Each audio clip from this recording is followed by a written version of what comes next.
Assalamualaikum warahmatullahi wabarakatuh. Halo semuanya, selamat pagi dan salam sejahtera untuk kita semua. Saya Diva Nadia Maharani dengan NIM 22042105 akan menjelaskan materi mengenai peran kader dalam pemberdayaan masyarakat dalam mata kuliah pemberdayaan masyarakat yang diampu oleh Ibu Yulia Hanoselina, SIP MAP. Baik, mari kita mulai pembahasannya. Dalam Permendagri nomor 7 tahun 2007 tentang kader pemberdayaan masyarakat, sebagaimana disebutkan bahwa pemberdayaan masyarakat merupakan suatu strategi yang digunakan dalam pembangunan masyarakat untuk mewujudkan kemampuan dan kemandirian dalam kehidupan bermasyarakat, berbangsa, dan bernegara. Kader merupakan kelompok yang paling aktif berinteraksi dengan masyarakat sekitar untuk mengambil keputusan yang efektif dan strategis. Kader memiliki kemampuan untuk mengomunikasikan informasi terkait permasalahan yang sejalan dengan tujuan pembangunan ataupun program pemerintah yang sedang berlangsung. Kader mampu turut serta mendorong setiap individu, kelompok, dan masyarakat untuk saling mendukung dalam mengatasi permasalahan, baik kesehatan dan bidang lainnya yang dialami di daerahnya.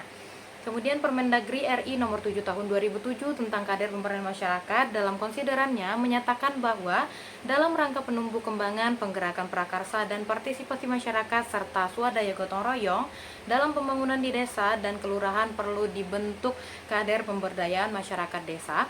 Lebih lanjut dinyatakan bahwa kader pemberdayaan masyarakat merupakan mitra pemerintahan desa dan kelurahan yang diperlukan keberadaan dan peranannya dalam pemberdayaan masyarakat dan pembangunan partisipatif di desa dan kelurahan.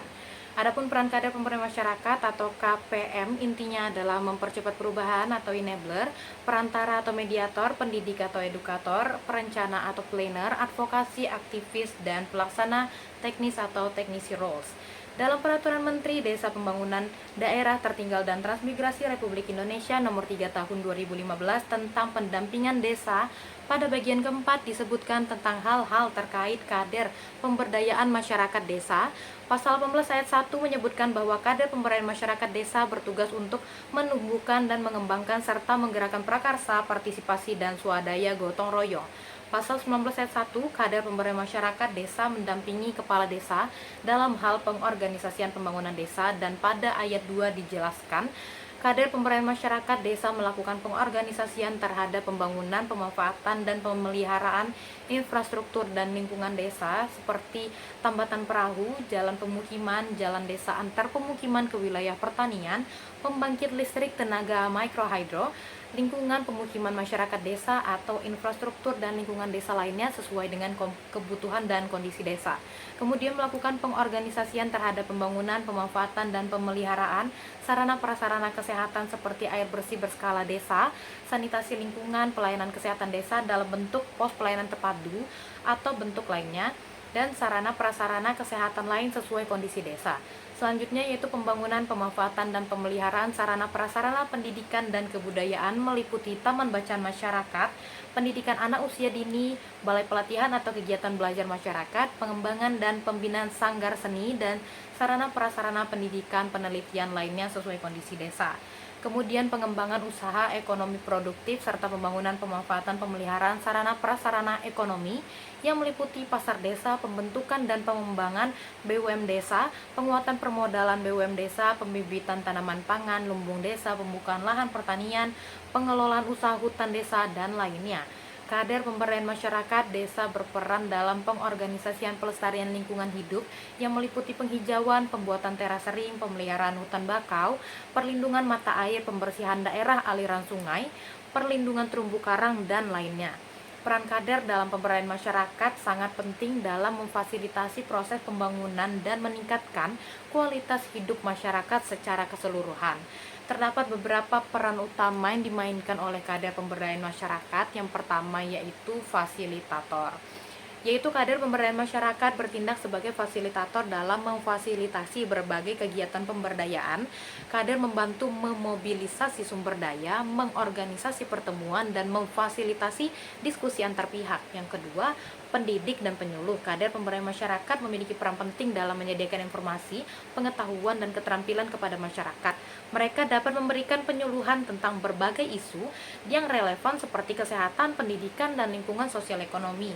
Kemudian sebagai pendamping, kader pemberdayaan masyarakat juga berperan sebagai pendamping bagi individu atau kelompok masyarakat dalam mencapai tujuan mereka. Mereka memberikan bimbingan, dukungan, dan motivasi kepada mereka yang membutuhkan. Kemudian sebagai penggerak perubahan, bahwa kader pemberdayaan masyarakat bertindak sebagai agen perubahan dalam masyarakat. Mereka mengidentifikasi masalah-masalah yang perlu diatasi, mengadvokasi kepentingan masyarakat, dan mendorong adopsi perubahan positif. Kemudian yang kelima yaitu pengorganisir komunitas. Kader pemberdayaan masyarakat membantu mengorganisir dan memperkuat komunitas lokal.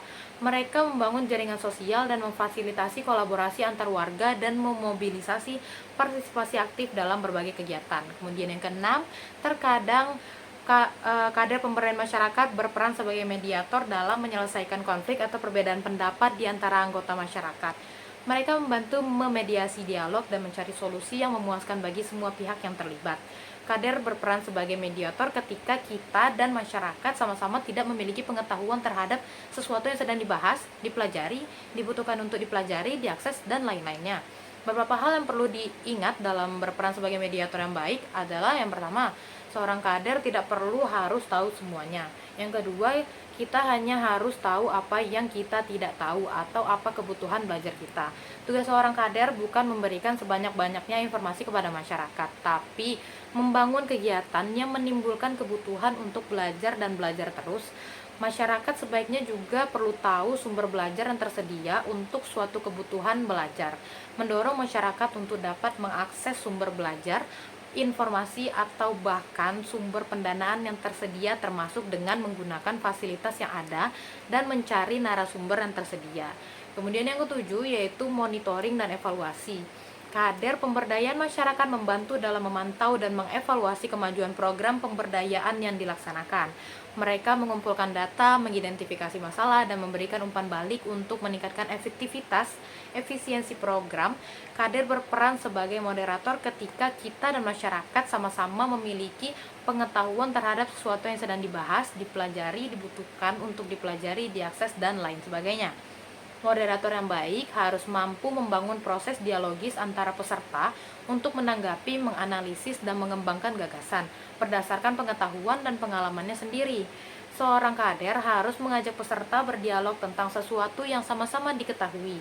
Tapi jika ternyata terdapat pandangan atau pendapat terhadap topik tersebut yang berbeda, dalam hal ini kader mendorong sikap positif terhadap perbedaan pendapat dan mengajak peserta saling memahami persepsi dan sikap orang lain. Membangun proses pembelajaran di mana setiap orang belajar menjadi sumber belajar sekaligus peserta belajar. Kemudian mendorong peserta yang suka mendominasi agar mau belajar mendengarkan dari orang lain. Sedangkan kepada peserta yang pasif atau sifatnya malu belajar untuk menyampaikan pikiran dan pendapatnya, maka kita harus memastikan diri kita selain menjadi sumber belajar juga sekaligus dapat sebagai peserta belajar yang selalu tertarik belajar dari berbagai hal, juga termasuk pengalaman para peserta.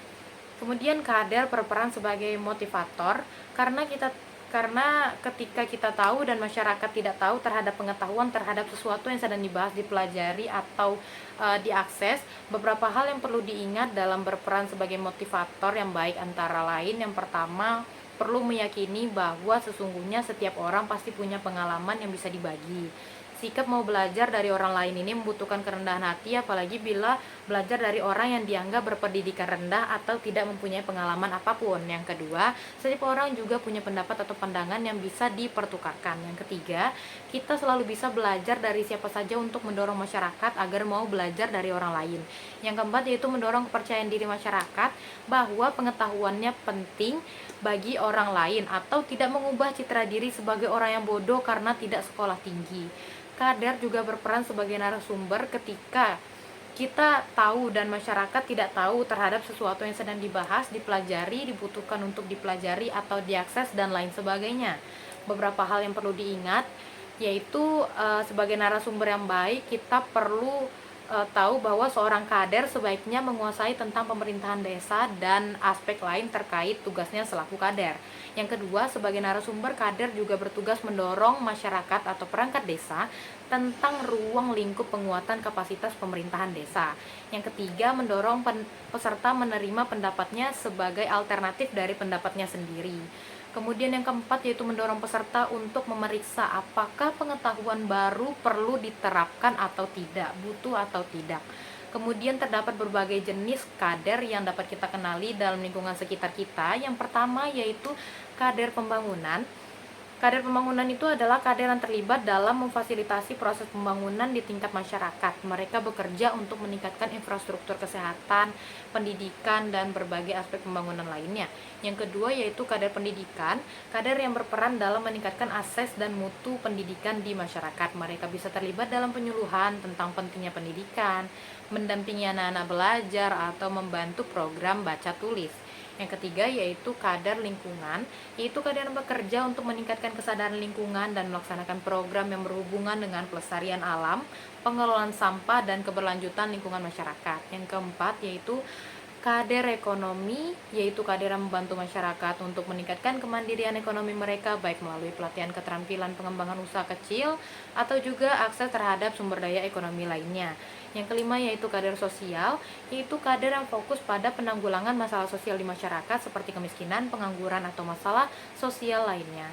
Mereka dapat membantu mengorganisasikan program-program bantuan sosial dan mendampingi individu atau kelompok yang rentan. Kemudian yang keenam yaitu kader keagamaan.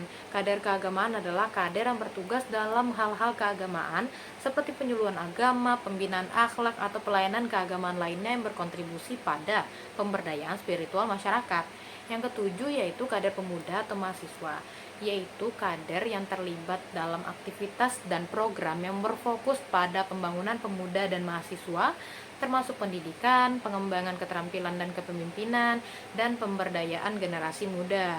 Kemudian yaitu kader kesehatan, kader yang dilatih untuk memberikan layanan kesehatan dasar kepada masyarakat seperti penyuluhan tentang kesehatan, program imunisasi, dan pencegahan penyakit menular, dan biasanya dilaksanakan di posyandu, sehingga sering disebut sebagai kader posyandu. Mungkin sekian pembahasan dan materi mengenai peran dari kader dalam pemberdayaan masyarakat yang dapat saya sampaikan. Lebih dan kurangnya mohon maaf. Terima kasih. Wassalamualaikum warahmatullahi wabarakatuh.